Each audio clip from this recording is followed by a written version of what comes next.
Hello जी, कैसे हैं सभी। आई होप सभी अच्छे होंगे, अच्छे से अपनी पढ़ाई कर रहे होंगे, तैयारी कर रहे होंगे। और आपकी इसी तैयारी को आगे बढ़ाते हुए आज मैं विनय कुमार आप लोगों के लिए लेकर के आया हूँ स्लॉग्स। स्लॉग्स टॉपिक का नेम है स्लॉग्स। फ्रेंड्स, ये टॉपिक काफ़ी इंपॉर्टेंट है। आप बैंक के एसएससी या किसी भी अदर कॉम्पिटेटिव एग्जाम की तैयारी करते हैं जिसमें स्लॉग्स पूछा जाता है, तो ये वीडियो आपके लिए बहुत खास होने वाला है। स्लॉग्स की कंप्लीट प्लेलिस्ट मैं अपने यूट्यूब चैनल के ऊपर अपलोड करूंगा। यदि आपको स्लॉग्स में वाकई में कोई दिक्कत आती है तो आप इस कंप्लीट प्लेलिस्ट में जितने भी वीडियोस हैं आप सबको देखिएगा। और मेरा विश्वास है, मैं आपको यकीन दिलाता हूँ कि स्लॉग्स एक बार आप मुझसे पढ़ेंगे तो आपको काफ़ी ज़्यादा इंप्रूवमेंट अपने अंदर दिखाई देगा। स्लॉग्स चलाना सीख जाएंगे और मैं आपको टॉपिक को फील कराऊंगा कि टॉपिक में दोस्तों सबसे ज़्यादा जरूरी होता है किसी भी चीज़ को जब हम पढ़ते हैं तो उसके उस टॉपिक के लिए हमारे अंदर फील आना जरूरी है। और जब तक फील नहीं आएगा तब तक हम टॉपिक नहीं सीख सकते। तो उस टॉपिक के लिए हमें हमारे अंदर फील आना जरूरी है। तो वो फील लाने की कोशिश करूंगा मैं। तो आइए जरा स्टार्ट करते हैं। और आगे बढ़ने से पहले यदि आपने चैनल को सब्सक्राइब नहीं किया है तो प्लीज़ सब्सक्राइब कर लीजिए, वीडियो को लाइक कर दीजिए और अपने दोस्तों के साथ भी जरूर से जरूर शेयर कीजिए। और सबसे बड़ी चीज़, यदि आप मेरे पेड कोर्सेज से जुड़ना चाहते हैं तो डिस्क्रिप्शन बॉक्स में लिंक है, आप वहाँ से मेरी एप्लीकेशन को डाउनलोड कर सकते हैं और हमारे पेड कोर्सेज से भी जुड़ सकते हैं। एप्लीकेशन के ऊपर reasoning, maths and GK and English, इनकी क्लासेस ऑलरेडी चल रही हैं। और टारगेट आईबीपीएस 2022 के नाम से हमने एक रिसेंटली कोर्स लॉन्च किया है, टारगेट आईबीपीएस 2022 2022।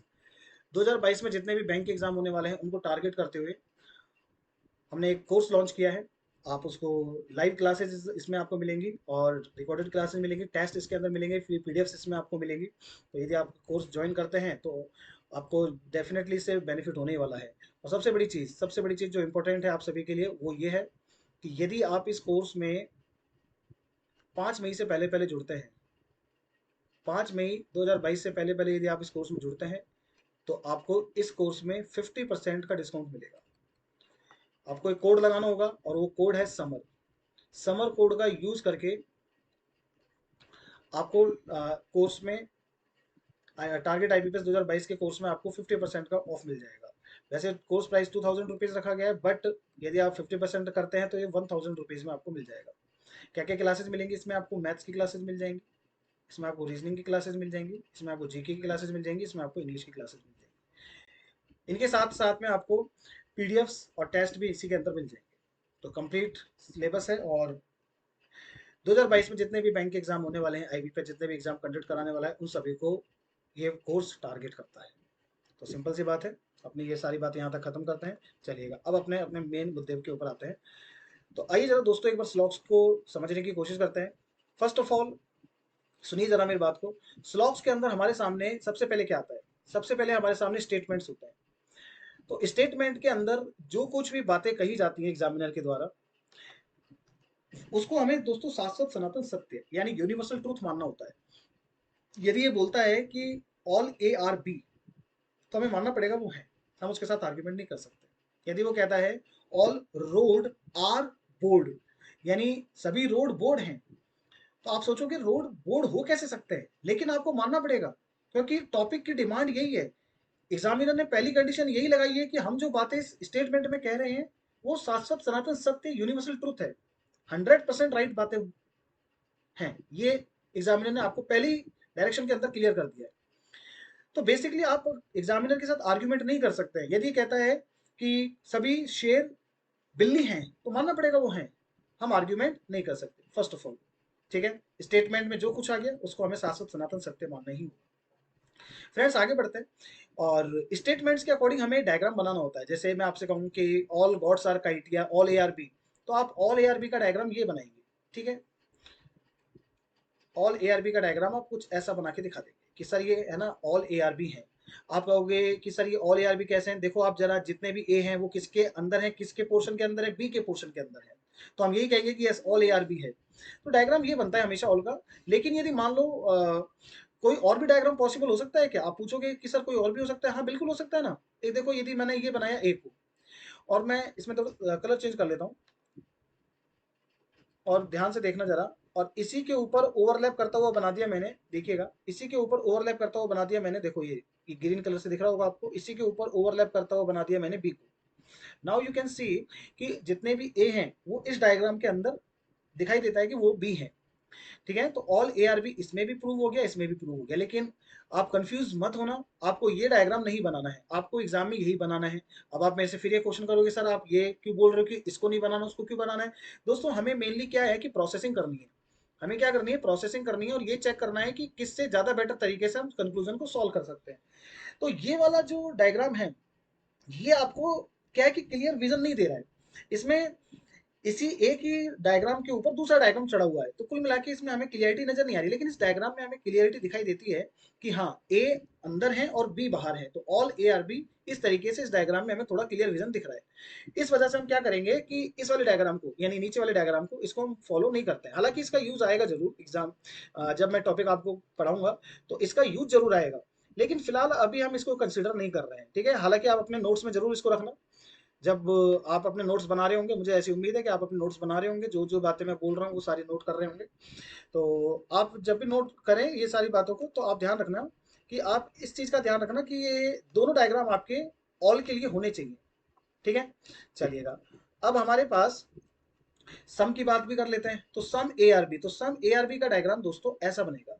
ठीक है, यानी जितने भी ए हैं उनमें से आपको क्या करना है, कुछ ए ऐसे करने हैं जो बी के साथ टच कराने होंगे, तो सम ए आर बी का डायग्राम ये बनेगा। ठीक है, हालांकि और भी डायग्राम बनते हैं, लेकिन फिलहाल आप ये समझिए कि हमें एग्जाम में यही डायग्राम बनाना है। ठीक है, और यदि आपसे कहता है कि नो ए इज बी, यदि आपसे कहता है नो ए इज बी, तो इसका डायग्राम कैसे बनेगा, देखो जरा, ए को बी से क्या कर देते हैं, बिल्कुल सेपरेट कर देते हैं, अलग अलग कर देते हैं, ए को बी से क्या कर देते हैं, बिल्कुल सेपरेट करते हैं, अलग अलग कर देते हैं, तो नो ए इज बी का डायग्राम ये बनेगा।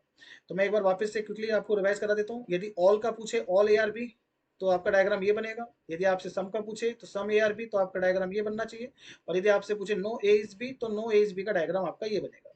तो ये तीन डायग्राम है, ये मेन डायग्राम कहलाते हैं। ठीक है, जो इंपॉर्टेंट डायग्राम होते हैं, जो मेन डायग्राम होते हैं, जिनको हम बोल सकते हैं स्टैंडर्ड डायग्राम, तो ये स्टैंडर्ड डायग्राम है। आई होप आपने इनको नोट कर लिया होगा, अपने कॉपी में इनके नोट्स भी आपने बनाए होंगे। चलेगा दोस्तों, अब हम थोड़ा सा इन सभी चीज़ों का यूज़ करेंगे और चीज़ों को समझने की कोशिश करते हैं। ये तो दोस्तों बात हुई डायग्राम की, लेकिन आपने देखा कि हमने अभी क्या देखा कि यदि स्टेटमेंट आया तो स्टेटमेंट के डायग्राम हमें कैसे बनाना है, ये हमने चीज़ को सीख लिया। लेकिन आप ये कहोगे कि सर अब कंक्लूजन के बारे में बताइए कि कंक्लूजन कैसे होते हैं, कितने टाइप के होते हैं, कौन कौन से कंक्लूजन होते हैं, तो आइए जरा एक बार मैं कंक्लूजन के बारे में भी थोड़ा सा डिस्कशन आप लोगों के साथ कर लेता हूँ। तो फ्रेंड्स एक बार हम डिस्कस करते हैं कंक्लूजन्स। ठीक है, व्हाट इज कंक्लूजन, कंक्लूजन होता क्या है, कंक्लूजन बेसिकली वो सारी बातें होती हैं जो किसी स्टेटमेंट को पढ़ने के बाद हम उनसे क्या क्या बातें निकाल पा रहे हैं, क्या क्या चीज़ों को कंक्लूड कर पा रहे हैं, उनको क्या बोलते हैं, हम कंक्लूजन बोलते हैं। और इसको बेसिकली हिंदी में क्या कहा जाता है, बेसिकली इसको हम हिंदी में कहते हैं निष्कर्ष। क्या बोलेंगे हिंदी में, हम इसको निष्कर्ष बोलेंगे। ठीक है, तो कंक्लूजन स्टेटमेंट में जो भी बातें कही गई हैं उनमें से और क्या क्या बातें हम निकाल सकते हैं। ठीक है, क्योंकि स्टेटमेंट में जो कहा जाता है वो शाश्वत सनातन सत्य यूनिवर्सल ट्रूथ होता है, उसके अकॉर्डिंग डायग्राम बनाना होगा, और फिर हमें ये देखना होगा कि कौन सा कंक्लूजन फॉलो करेगा और कौन सा कंक्लूजन फॉलो नहीं करेगा। तो बेसिकली मैं कंक्लूजन के आपको टाइप बताता हूँ, कंक्लूजन कितने टाइप के होते हैं फ्रेंड्स। कंक्लूजन होते हैं दो टाइप के। कंक्लूजन कितने टाइप का होगा, कंक्लूजन दो टाइप का होगा। एक कंक्लूजन होता है आपका श्योरिटी का, एक कंक्लूजन होता है आपका श्योरिटी का, और एक कंक्लूजन होता है आपका पॉसिबिलिटी का। ठीक है, एक कंक्लूजन होगा आपका श्योरिटी का और एक कंक्लूजन होगा आपका पॉसिबिलिटी का। ठीक है, श्योरिटी का कंक्लूजन श्योरिटी का ही रहता है, इसमें फर्दर कुछ टाइप्स नहीं आते हैं, लेकिन पॉसिबिलिटी के अंदर फर्दर दो टाइप और भी हो जाते हैं। एक टाइप इसमें बन जाता है इज अ पॉसिबिलिटी का, ध्यान से सुनते जाइए, नोट्स बनाते रहना। ठीक है, ध्यान से सुनते रहिए मेरी बातों को, इज अ पॉसिबिलिटी। और सेकंड बनता है is not a possibility, Hindi में लिख दूंगा मैं, डोंट वरी, हिंदी मीडियम वाले बच्चे हैं जो, वो ऐसा ना सोचें कि सर इंग्लिश में लिख रहे हैं, हमारे हिंदी वालों को ध्यान ही नहीं दे। अरे दोस्तों हम हिंदुस्तानी हैं। ठीक है, तो इसलिए हिंदी का तो ध्यान रखना ही पड़ेगा। पॉसिबिलिटी को दोस्तों बोलते हैं संभावना। एक सेकेंड रुकिए, ये पॉसिबिलिटी को बोलेंगे हम क्या, संभावना। और फिर इसके बाद करते हैं, ये है इज अ पॉसिबिलिटी, यानी संभावना है। ये कहना चाहता है कि संभावना है, ठीक है, संभावना है। और ये कहना चाहता है संभावना नहीं है, संभावना नहीं है। तो बेसिकली हमारे पास पॉसिबिलिटी के कंक्लूजन यदि होंगे तो दो टाइप के होंगे, एक तो इज अ पॉसिबिलिटी का होगा और एक इज नॉट अ पॉसिबिलिटी का होगा, ठीक है। श्योरिटी का कंक्लूजन, श्योरिटी का एक ही टाइप का कंक्लूजन होता है। यदि बेसिकली कंक्लूजन की बात करें तो दो टाइप के होंगे, एक तो श्योरिटी का होगा और एक पॉसिबिलिटी का होगा, ठीक है। और उसमें भी फिर फर्दर दो टाइप के होंगे, is a possibility, is not a possibility. मैं आपको थोड़ा सा एग्जाम्पल देकर समझाने की कोशिश करता हूँ। एक बार श्योरिटी की मैं बात कर लेता हूँ, ठीक है। एक एग्जाम्पल लेते हैं श्योरिटी के कंक्लूजन, एग्जाम्पल में समझाता हूँ। यदि दोस्तों आपके पास कंक्लूजन में ये लिखा आ जाए कि सम ए आर सी, ध्यान से सुनना, मैं ये कह रहा हूं कंक्लूजन में यदि सम ए आर सी लिखा आ जाए, हिंदी में बोलेंगे कुछ ए सी है। ध्यान से सुनिएगा, मैंने आपके सामने ये बोला कि सम ए आर सी यानी कुछ ए सी है। अब मैंने आपको क्या बोला कि ये श्योरिटी का कंक्लूजन है। किसका कंक्लूजन है? श्योरिटी का। मैं किस बेसिस पे ये सारी बातें डिक्लेयर कर रहा हूं? कुछ आधार तो होगा। मैंने इस कंक्लूजन को श्योरिटी का कंक्लूजन डिक्लेयर किया, तो मैंने ऐसे कैसे डिक्लेयर कर दिया? इसका कोई आधार तो होना चाहिए। तो मैं आपको बताता हूं इसका क्या आधार है। आइए दोस्तों, इस चीज को हम समझने की कोशिश करते हैं कि इसने क्या बोला है कि कुछ ए सी है। ध्यान से सुनो मेरी बात को, आपको डेफिनेटली समझ में आएगा, ऐसा हो ही नहीं सकता आपको समझ नहीं आए। कुछ ए सी है, कैसी फीलिंग आ रही है बताइए जरा। आप खुद कहोगे सर श्योरिटी की फीलिंग आ रही है, यानी ये चाहता है कि कुछ ए सी होने चाहिए, 100% होने चाहिए। कुछ ए सी है यानी वो 100% होने चाहिए, और 100% होने चाहिए इट मीन वो किसकी बात कर रहा होगा? वो श्योरिटी की बात कर रहा होगा। इस बेसिस पे मैंने इसको डिक्लेयर किया कि ये श्योरिटी का कंक्लूजन है। Some A are C, it mean कुछ ए सी है, ये कंक्लूजन हो गया श्योरिटी। ये सिर्फ सम में नहीं, ऑल में भी आ सकता है। कंक्लूजन ऑल का भी हो सकता है ना, जरूरी थोड़ी सम का ही है, ऑल का भी तो आ सकता है। आपसे ऐसे भी तो बोल सकता है ऑल ए आर सी। क्या बोलेंगे इसको हम? सभी ए सी हैं। अब ये भी क्या देखो, सभी ए सी हैं, इट मींस ये भी श्योरिटी में पूछ रहा है, 100% पूछ रहा है। और 100% पूछ रहा है तो फिर हमें चीजें 100% डायग्राम के अंदर दिखनी भी चाहिए। ये कंक्लूजन, श्योरिटी के कंक्लूजन कब सही होते हैं? श्योरिटी के कंक्लूजन तभी सही होंगे जब आपसे 100% डायग्राम में आपको क्लियर कट नजर आ रहा हो, तभी आप सही करोगे, अदरवाइज हमें वो कंक्लूजन गलत करना पड़ेगा। जैसे मैं एक एग्जांपल लेता हूं छोटा सा, इन दोनों के लिए मैं एक एग्जांपल, जैसे फर्स्ट वाले के लिए मैं एक एग्जांपल ले रहा हूं, ठीक है। मैंने यदि स्टेटमेंट के अंदर आपको ये बोला होता कि सम ए आर बी, तो आपने डायग्राम ये बनाया होता कि some A are B, sir ने अभी अभी सिखाया था हमें, सम ए आर बी का डायग्राम ऐसा बनता है। और यदि मैंने आपको बोला होता ऑल बी आर सी, तो ऑब्वियसली बात है ऑल बी आर सी का डायग्राम आप ऐसा बनाएंगे, ठीक है। अब यहाँ पे ये कंक्लूजन क्या कह रहा है, मुझे चेक करना है कंक्लूजन सही है या गलत है। ये फर्स्ट नंबर का जो कंक्लूजन है ये वाला, मुझे चेक करना है सही है गलत है।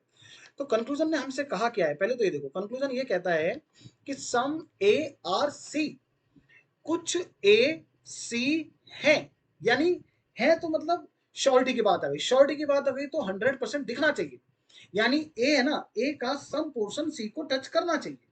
यदि कर रहा है तो सही है, और नहीं कर रहा है तो फिर इट मीन्स उसको डाउट के केस में डाल के गलत करेंगे, ठीक है। सुनना जरा, ये हो गया हमारे पास ए, ठीक है, और ये हो गया हमारे पास सी। ये देखिए ये सी आ रहा है। अब आप देख पा रहे होंगे इस चीज को कि ए और सी का सम पोर्शन आपस में कनेक्ट कर रहा है। ए और सी का कुछ हिस्सा आपस में क्या कर रहा है? जुड़ रहा है, कनेक्ट कर रहा है। तो आप ये इस बात को 100% श्योरिटी में देख पा रहे हो, देख पा रहे हो क्योंकि डायग्राम में क्लियर कट दिखाई दे रहा है। भाई जो स्टेटमेंट आपको दिए गए, मैंने क्या बोला, वो यूनिवर्सल ट्रूथ होता है, और उसके अकॉर्डिंग आपने डायग्राम बनाया। और डायग्राम में आपको कुछ ए है ना सी को टच करते हुए नजर आ रहे हैं। इट मींस इस बात को आप बिल्कुल श्योरिटी से कह सकते हैं कि सम ए आर सी कुछ ए सी है। तो ये फर्स्ट वाला आपका करेक्ट है, ठीक है। अब यदि मैं सेकंड वाले की बात करूं, यहाँ पे यदि मैं यहाँ बी लिख दूं, ए की जगह यदि मैं बी लिख दूं, तो ध्यान से देखना, या बी नहीं, आप एक काम करो, यही रहने दो। अब इसने सेकंड में ये बोला है, सेकंड कंक्लूजन के अंदर ये बोला गया है कि ऑल ए आर सी, यानी सभी ए सी हैं, यानी कहीं ना कहीं 100% की फीलिंग आ रही है। अब यदि ये कह रहा है कि सभी ए सी हैं, तो डायग्राम में हमें सभी ए सी दिखने भी चाहिए। 100% जितने भी ए हैं वो सी के अंदर होने चाहिए। अब आप जब डायग्राम के ऊपर आए तो आपने देखा कि भाई सारे ए तो सी के अंदर नहीं है, लेकिन सम ए ऐसे हैं जो सी के अंदर है। अब यदि आप इस चीज को श्योरिटी से नहीं देख पा रहे हो, आपको 100% नजर नहीं आ रहा है और कंक्लूजन में श्योरिटी में पूछा है, तो फिर हमें ये गलत करना पड़ेगा दोस्तों।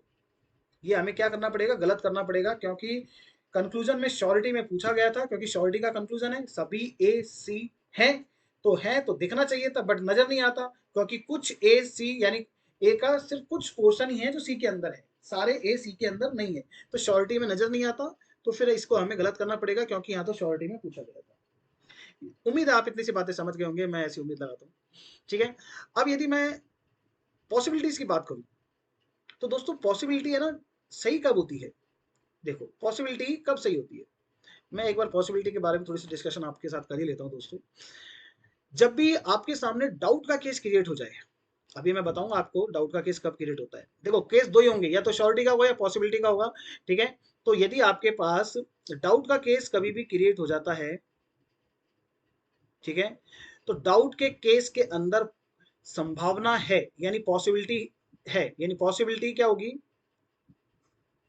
मैं एक बार थोड़ा इसको क्लियर करके लिख देता हूँ ताकि आपको चीजें बिल्कुल समझ में आए। तो डाउट के केस में यदि आपके पास आ जाए is a possibility, is a possibility,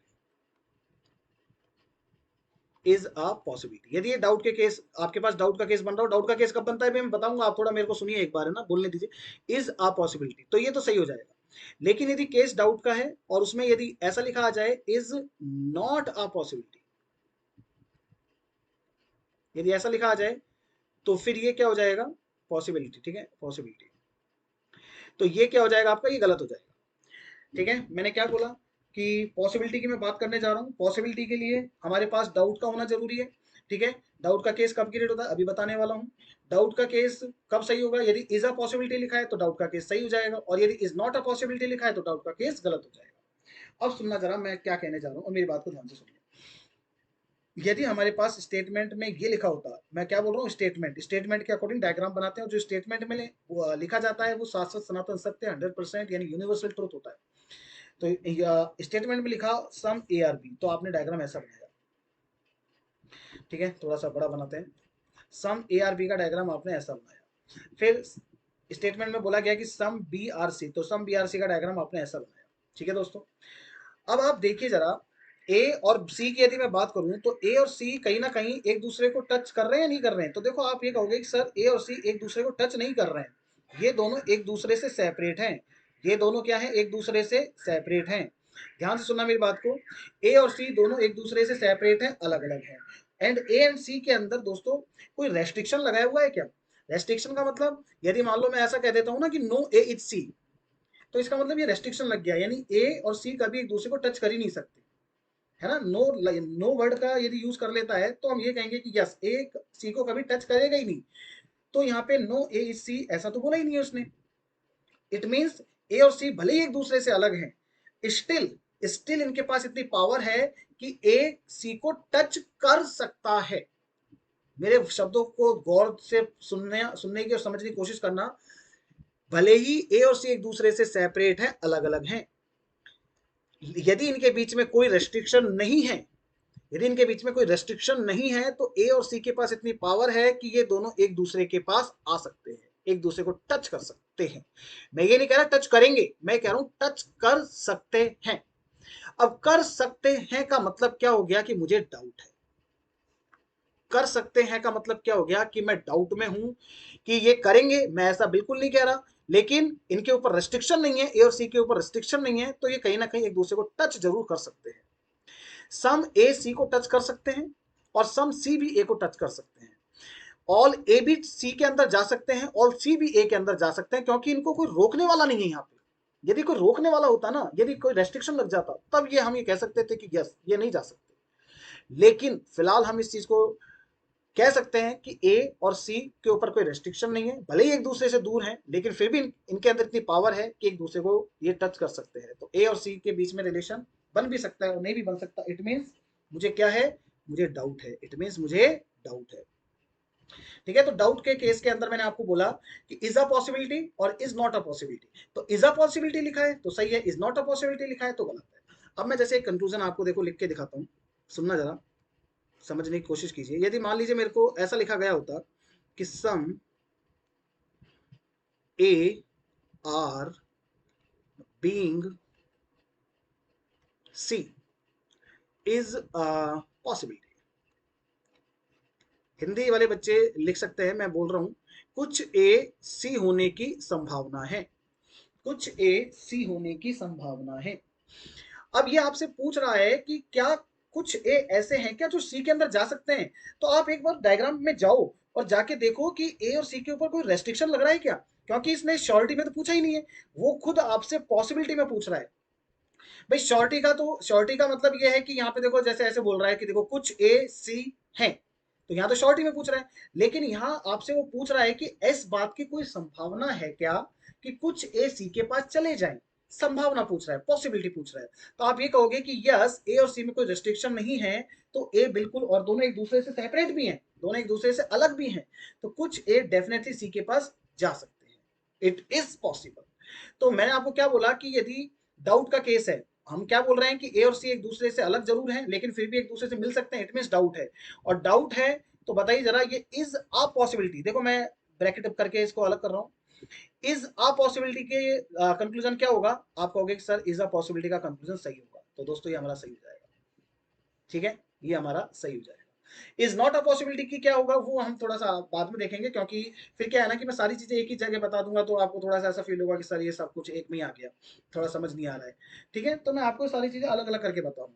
तो बेसिकली कंक्लूजन दो टाइप के होते हैं, मैं वापस रिवाइज करा रहा हूँ आपको कि कंक्लूजन आपके दो टाइप के होंगे। एक टाइप तो होगा कि श्योरिटी का कंक्लूजन होता है, एक आपका पॉसिबिलिटी का कंक्लूजन होता है। ठीक है, श्योरिटी का कंक्लूजन कब सही होगा, श्योरिटी का कंक्लूजन जैसे श्योरिटी का जो कंक्लूजन होता है वो कैसा होता है, मैंने आपको बताया कि सम ए आर सी, कुछ ए सी है, ऑल ए आर सी, सभी ए सी हैं। तो मतलब कहने का ये हुआ कि श्योरिटी का कंक्लूजन कौन सा होगा, श्योरिटी का कंक्लूजन वो कंक्लूजन होगा जिसमें पॉसिबिलिटी वर्ड नहीं होगा। भाई सिंपल सी बात है ना, आप समझिए, आप चीजों को इतना रटने की जरूरत ही नहीं है, आप समझो। ये श्योरिटी का कंक्लूजन वो कंक्लूजन होता है जिसके अंदर पॉसिबिलिटी वर्ड नहीं होता। यदि मैं इसके अंदर पॉसिबिलिटी वर्ड डाल देता हूं, यानी संभावना शब्द ऐड ऑन कर देता हूं, तो आप समझिए श्योरिटी का कंक्लूजन रहा ही नहीं, फिर ये पॉसिबिलिटी का कंक्लूजन बन गया। तो कंक्लूजन दो ही टाइप के होंगे, एक श्योरिटी का होगा, एक पॉसिबिलिटी का होगा। ठीक है, तो इनके बारे में क्या क्या चीजें होती हैं, और पॉसिबिलिटी का कंक्लूजन कब सीन में आएगा, पॉसिबिलिटी का कंक्लूजन तभी सीन में आएगा जब डाउट का केस आएगा। डाउट का केस का मतलब क्या होता है, जब भी पोर्शन एक दूसरे से अलग होते हैं और उनके बीच में कोई रेस्ट्रिक्शन नहीं होता है, तो इसका मतलब वहां पे डाउट का केस आता है। इसके अलावा भी बहुत सारी चीजें हैं दोस्तों, मैं सारी चीजें एक ही उसमें नहीं बता सकता, थोड़ी सी अभी हमने जो चीजें सीखी है उसकी प्रैक्टिस हमें करनी पड़ेगी। आइए जरा दोस्तों एक बार चलते हैं इस क्वेश्चन के ऊपर। अब देखना, पहले तो एक बार मुझे कंक्लूजन्स को देख के बताओ, क्या इन कंक्लूजन्स में आपको कहीं भी पॉसिबिलिटी वर्ड दिख रहा है क्या। आप कहोगे नहीं सर हमें तो नहीं दिख रहा, इसका मतलब ये कंक्लूजन पॉसिबिलिटी का तो नहीं है। तो अब यदि कंक्लूजन पॉसिबिलिटी का नहीं है तो ये भी श्योरिटी का है, ये कंक्लूजन भी आपका श्योरिटी का है और ये कंक्लूजन भी आपका श्योरिटी का है, दोनों ही कंक्लूजन आपके किसके हैं भाई, श्योरिटी के हैं। ठीक है, तो आइए जरा एक बार पहले डायग्राम बनाते हैं। चलिए, तो स्टेटमेंट, सबसे पहले स्टेटमेंट आया, तो स्टेटमेंट के अकॉर्डिंग डायग्राम, तो ऑल गॉड्स आर काइट, तो इसका बनाते हैं डायग्राम सुंदर सा, all gods are kite. Diagram ऐसा बन जाएगा क्या, हाँ जी बिल्कुल बन जाएगा। ऑल रोजेज आर गॉड्स दोस्तों, अब इसने आपको ये बोला है कि जितने भी रोज है ना वो गॉड हैं, यानी रोज गॉड के अंदर होने चाहिए, रोज गॉड के अंदर होने चाहिए। तो दोस्तों ये मैंने बनाया था ऑल गॉड्स आर काइट, और जितने भी रोज हैं वो गॉड्स के अंदर होने चाहिए, तो ये लीजिए जितने भी रोज हैं वो किसके अंदर है, गॉड्स के अंदर है। ठीक है, ऑल गॉड्स आर काइट, तो बिल्कुल सही है, जितने भी गॉड्स हैं वो काइट के अंदर हैं। फिर बोला ऑल रोजेज आर गॉड्स, यानी जितने भी रोज हैं वो गॉड्स के अंदर आ जाएंगे, तो मैंने रोज को क्या किया, उठा के गॉड्स में डाल दिया। Next is some kites are bees, तो सम काइट्स आर बीज का डायग्राम हम कुछ ऐसा बना देंगे, ये लीजिए डायग्राम कंप्लीट। अब आइए सीधे सीधे कंक्लूजन पे। First, some kites are roses, यानी सम काइट्स आर रोजेस। मुझे एक बात बताना, मैं एक चीज यहाँ पे आपको समझाने की कोशिश करता हूँ, ठीक है। मुझे एक बात बताइए कि जितने भी रोज हैं वो किसके अंदर हैं, वो गॉड्स के अंदर हैं, और जितने भी गॉड्स हैं वो किसके अंदर है, वो काइट्स के अंदर है। तो कहीं ना कहीं जितने भी रोज हैं वो बाय डिफॉल्ट काइट्स के अंदर ही आ रहे हैं। ठीक है, अब मुझे एक बात बताना, मेरी बात को सुनने और समझने की कोशिश करना, कि यदि आपके पास किन्हीं एलिमेंट्स में ऑल का रिलेशन बन रहा है। ठीक है, सुनना जरा, मैं यहाँ पे समझाता हूँ। देखो एक बार इधर देखो पहले आप। यदि मान लीजिए ऐसा आ जाता है कि ऑल ए आर बी, तो डायग्राम ऐसा बनेगा। अब मेरी बात को ध्यान सुनो।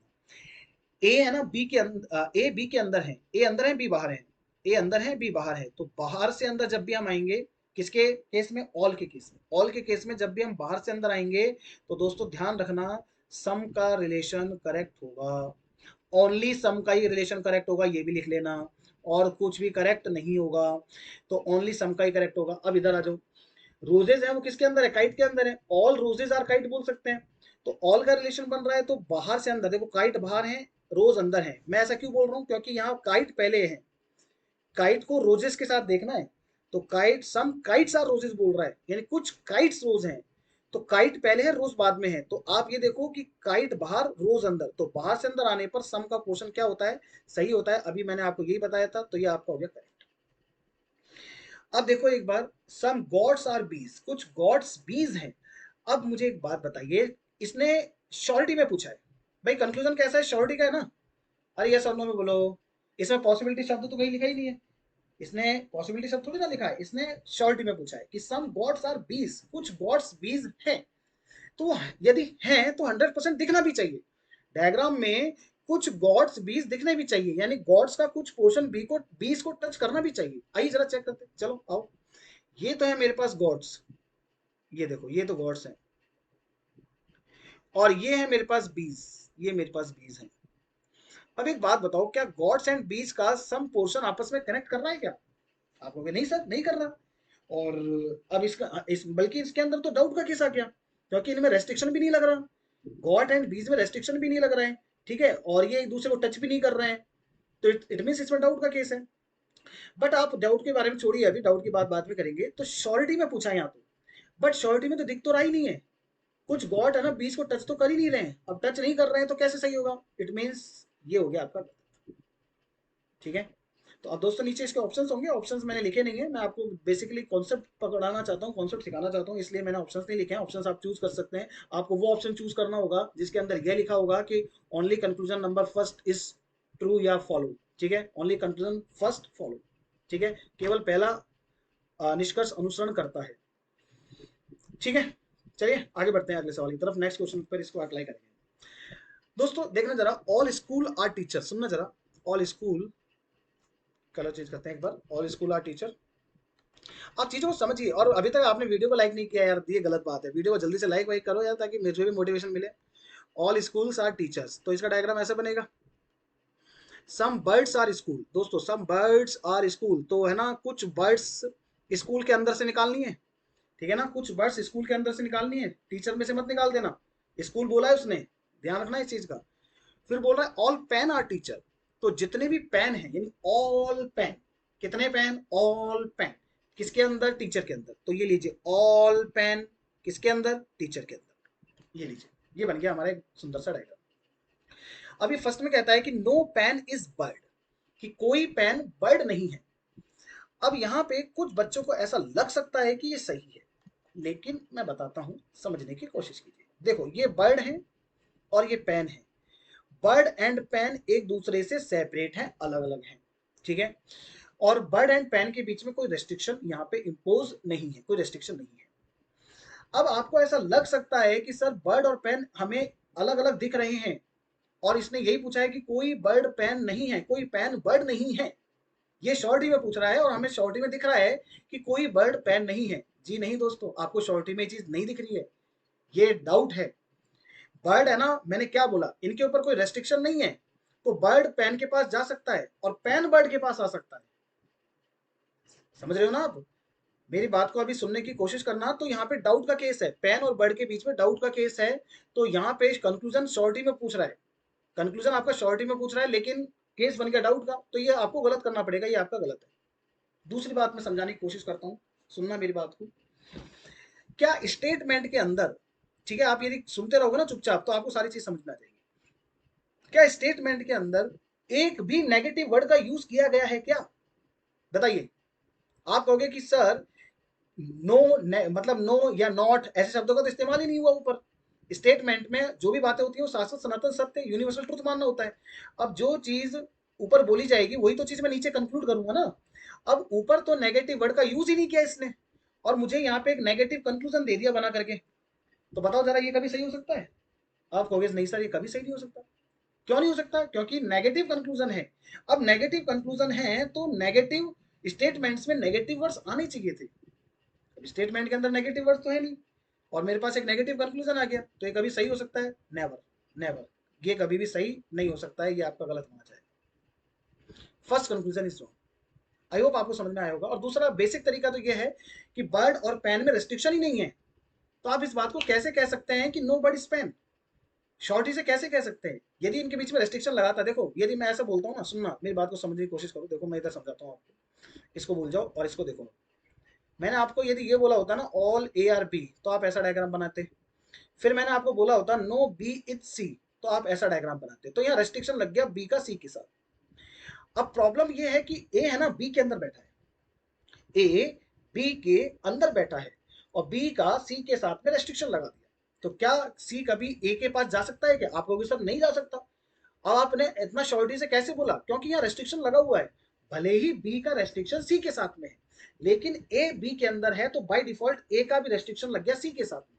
और यदि यहां मैंने आपको ये कंक्लूजन बोला होता कि नो ए इज सी, तो आप इसको सही कर देते। अब ये सही होगा क्योंकि यहाँ पे रेस्ट्रिक्शन लगा हुआ है। हम क्लियर कट देख पा रहे हैं कि ए बी के अंदर है और बी का सी के साथ रेस्ट्रिक्शन है, तो इट मींस ए का भी बाय डिफॉल्ट रेस्ट्रिक्शन लग गया सी के साथ। तो नो ए इज सी आपका क्या हो जाएगा? सही हो जाएगा। लेकिन क्या यहाँ पे बी बर्ड एंड पेन के बीच में, यहाँ बर्ड एंड पेन के बीच में कोई रेस्ट्रिक्शन वगैरह है क्या? जी नहीं, कोई भी रेस्ट्रिक्शन यहाँ पे नहीं है। तो इसने नेगेटिव दिया है, तो कैसे राइट करें? ये आपका क्या होगा दोस्तों? गलत होगा। दूसरी बात, मैंने आपको एक बहुत इंपॉर्टेंट लाइन बोली है, इस लाइन को नोट कर लेना, मैं रिपीट कर रहा हूं। किसी भी नेगेटिव कंक्लूजन को करेक्ट करने के लिए स्टेटमेंट्स के अंदर नेगेटिव वर्ड्स का आना कंपलसरी है। किसी भी नेगेटिव कंक्लूजन को करेक्ट करने के लिए स्टेटमेंट्स के अंदर नेगेटिव वर्ड्स का आना कंपलसरी है, इस बात का ध्यान रखना।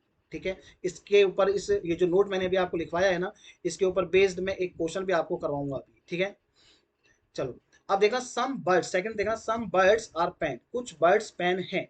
तो यहाँ बर्ड्स और पेन में आप देखिए जरा, ये दोनों एक दूसरे से सेपरेट है। ये दोनों एक दूसरे से क्या है? सेपरेट है, अलग अलग हैं। अब ये दोनों यदि एक दूसरे से सेपरेट हैं, अलग अलग हैं, तो ये भी आपका क्या हो गया? अब यदि इसने पूछा क्या है कि कुछ बर्ड पेन हैं, यानी बर्ड पेन को टच करना चाहिए, लेकिन यहाँ तो टच करता हुआ नजर ही नहीं आ रहा है। ये तो हम एक दूसरे से अलग अलग दिख रहे हैं, तो शॉर्ट इवन दिखाई नहीं दे रहा, तो इस वजह से ये हो गया आपका गलत। दोनों ही गलत है। लेकिन दोस्तों मेरी बात को सुनने और समझने की कोशिश कीजिए। देखो सुनो, यदि इसने फर्स्ट में तो ये बोला है कि नो पेन इज बर्ड, यानी इसने क्लियर कट मना कर दिया कि पेन का बर्ड के साथ में कोई संबंध नहीं है। Bird and pen are not related with each other. फिर सेकंड में कहता है कि सम बर्ड्स आर पेन। सुनना, आप स्लॉग्स को फील करो, फील करके पढ़ो, रटना नहीं है, बिल्कुल भी नहीं रटना। पहले कह रहा है कि पेन और बर्ड में कोई रिलेशन नहीं है, फिर कहता है कि सम बर्ड्स आर पेन, यानी कुछ बर्ड्स पेन है, यानी बर्ड्स एंड पेन में एक रिलेशन है। पहले तो कह रहा है रिलेशन नहीं है, फिर कहता है रिलेशन है। कहीं ना कहीं इसकी बातों में क्या है दोस्तों? द्वंद्व पैदा हो रहा है, यानी कॉन्ट्राडिक्शन पैदा हो रहा है यहाँ पे। ये कहीं ना कहीं उलझन में है, इसको समझ नहीं आ रहा कि पहले तो कह रहा है कि नो पेन इज बर्ड, यानी पेन और बर्ड में कोई रिलेशन नहीं है, और फिर कहता है कि सम बर्ड्स आर पेन, यानी बर्ड्स और पेन में एक रिलेशन है। तो इन दोनों को क्या हम गलत कह सकते हैं क्या? कि ये भी गलत हो गया और ये भी गलत हो गया? क्या दोनों को एक साथ गलत कह सकते हैं क्या? आप कहोगे नहीं सर दोनों को एक साथ गलत कैसे कह रहे हो? भाई देखो, मेरा आपके साथ यदि संबंध पूछा जाए कि मेरा और आपके बीच में क्या संबंध है, तो आप ये कहोगे कि सर आप हमारे टीचर हो, या फिर ये कहोगे कि सर आप हमारे टीचर नहीं हो। सिंपल सी बात है ना। आप या तो ये कहोगे कि सर या तो आप हमारे टीचर हो या फिर नहीं हो। तो इन दो में से एक बात तो सही है। अब क्या दोनों बातें गलत हो जाएंगी क्या? नहीं सर, दोनों बातें गलत नहीं हो सकती। तो दो में से एक बात ठीक है, इसलिए यहां पे जो इसका आंसर बनेगा ना, वो बनेगा आइदर और का, आइदर और। यानी या तो पहला कंक्लूजन सही है, आइदर कंक्लूजन फर्स्ट और सेकंड फॉलोज। ठीक है, या तो पहला अनुसरण करेगा या दूसरा अनुसरण करेगा, दोनों एक साथ गलत नहीं हो सकते। दैट इज वाई यहाँ पे आंसर बनेगा आइदर और का। आई होप, मुझे ऐसा लगता है कि मैं आपको चीज़ों को एक्सप्लेन करने में काफ़ी कैपेबल रहा हूँ। ठीक है, अब मैं आपको इसके कुछ मेथड्स लिखा देता हूँ दोस्तों, कि आइदर और के क्या क्या मेथड्स होते हैं। यानी कुछ कंडीशंस होती हैं, उन कंडीशंस को मैं डायरेक्टली लिखा देता हूँ, क्योंकि इस तरीके से यदि एग्जाम में सोचेंगे तो बहुत तकलीफ हो जाएगी, है ना। इस तरीके से एग्जाम में कभी भी नहीं सोचना है। मैं आपको कुछ कंडीशंस लिखा रहा हूँ इधर और की, आप डायरेक्टली उनको नोट कर लीजिए। 1 सेकेंड।